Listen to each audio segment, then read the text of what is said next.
नमस्कार, मी दीपक राऊत तुमचे स्वागत करतो आजच्या शेअर मार्केट अपडेटमध्ये। आज मार्केटनं सुरुवात स्लाइटली थोडीशी निगेटिव्हमध्ये केलेली।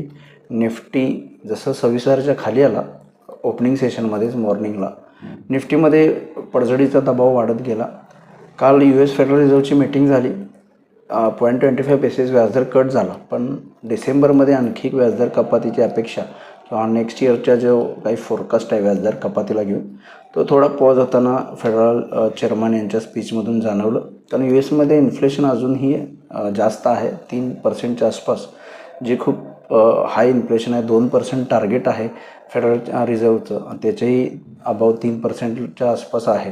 त्यामुळं आणखी स्पेस आता व्याजदर कपातीसाठी फेडरल रिझर्व्हला नाही आहे। त्या अनुषंगानं डाव जोन्सही खाली आलं US मार्केट्स आणि most of the Asian markets बऱ्यापैकी अंडर परफॉर्म करत होते आणि त्या अनुषंगानं आपणही ओपनिंग त्याच पद्धतीनं थोडीशी निगेटिव्ह केली। पण जसं निफ्टी 26,000च्या खाली आला मार्केटमध्ये थोडंसं सेलिंग प्रेशर वाढलं, थोडं प्रॉफिट बुकिंग वाढलं असंही म्हणू शकतो। कारण आपण जस्ट कालच क्लाइंब केलेला बऱ्याच दिवसांनी 26,000 परत पुन्हा, पण मेंटेन गेले 2 दिवस राहूही शकलो नव्हतो। काल थोडा मेंटेन राहिलेला, पण आज ओपनिंगलाच आपण 26,000 ब्रेक केला।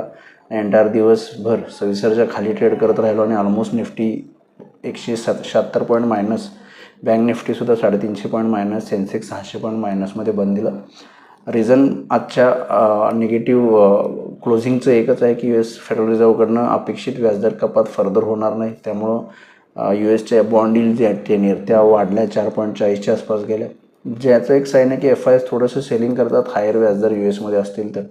आणि FIsनी कालही विक्री केलेली 2,500 करोडची आणि आजही मला वाटतं निश्चित FIsनी विक्री केली असेल। त्यामुळे ओव्हरऑल थोडंसं 26,000च्या खाली आल्यामुळं मार्केटला प्रॉफिट बुकिंगचा ओघ आला असं आपण म्हणू शकतो। उद्याच्या सेशनला ट्रेड करायचं असेल तर निफ्टीमध्ये दबाव दिसतोय आज ज्या पद्धतीनं खाली आले। जर 25,800 महत्त्वपूर्ण सपोर्ट आहे, 25,800च्या खाली गेला तर आपण 25,700 ते 600पर्यंत थोडंसं खाली डिक्लाइनिंग करू शकतो उद्या। हायर लेवलला 26,000 आता एक स्ट्रॉंग रेजिस्टन्स झोन असणार आहे उद्याच्या सेशनसाठी। त्यामुळे निफ्टी 25,800च्या खाली गेला तर फर्दर सेलिंग 25,700 ते 600पर्यंत येईल। हायर लेवलला 26,000 एक स्ट्रॉंग रेजिस्टन्स उद्याच्या सेशनसाठी निफ्टीला असणार आहे। बँक निफ्टीमध्ये 58,000च्या आसपास येऊन बँक निफ्टी बंद दिले। 58,000च्या जर खाली ट्रेड करत राहिली तर 57,700 ते 57,500पर्यंत बँक निफ्टी खाली येऊ शकते। हायर लेवलला 58,300 आणि 58,500 हे 2 रेजिस्टन्स झोन उद्याच्या सेशनला असणार आहेत। त्यामुळे निफ्टी बँक निफ्टीला थोडंसं मला वाटते उद्यासुद्धा दबाव कदाचित बघायला मिळू शकतो आणि मार्केटमध्ये थोडंसं प्रॉफिट बुकिंग येऊ शकतं। आणखी थोडंसं फार असं काय मोठे डिक्लाइनिंग येईल असं काही वाटत नाही आहे। मग ओव्हरऑल मार्केट मला वाटतं थोडंसं कॉशियस राहणं गरजेचं आहे। आपण हायर लेवलला प्रॉफिट बुक करणं गरजेचं आहे। आज NSEमध्ये 1128 शेअर्स वाढले, त्या बाजूला 1682 शेअर्स पडले। निफ्टीमध्ये 10 शेअर वाढले, त्या बाजूला 40 शेअर्समध्ये पडझड आहे। पडणाऱ्या शेअर्सची संख्या निफ्टीमध्ये जास्त आहे।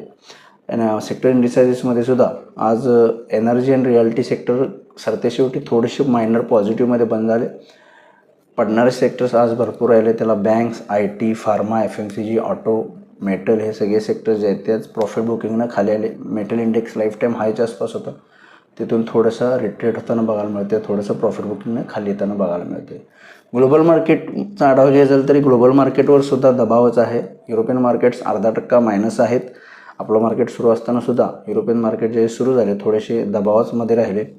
डाव फ्युचरसुद्धा 100 पॉईंटच्या आसपास मायनस आहे। त्यामुळे युरोपियन मार्केट US मार्केटमध्ये जर थोडंसं आज USमध्ये प्रॉफिट बुकिंग बघायला मिळाली फेडच्या पॉलिसीनंतर तर कदाचित आपण उद्या थोडंसं एक नेगेटिव्ह स्टार्ट घेऊ शकतो। त्यामुळे बघूया उद्या मार्केट कशा पद्धतीनं बिहेव होते। माझा व्हिडिओ ऐकला त्याबद्दल धन्यवाद। माझा व्हिडिओ लाईक करा, शेअर करा, माझ्या चॅनल सबस्क्राईब करून डेली अपडेटसाठी बेल आयकॉनला क्लिक करा। धन्यवाद।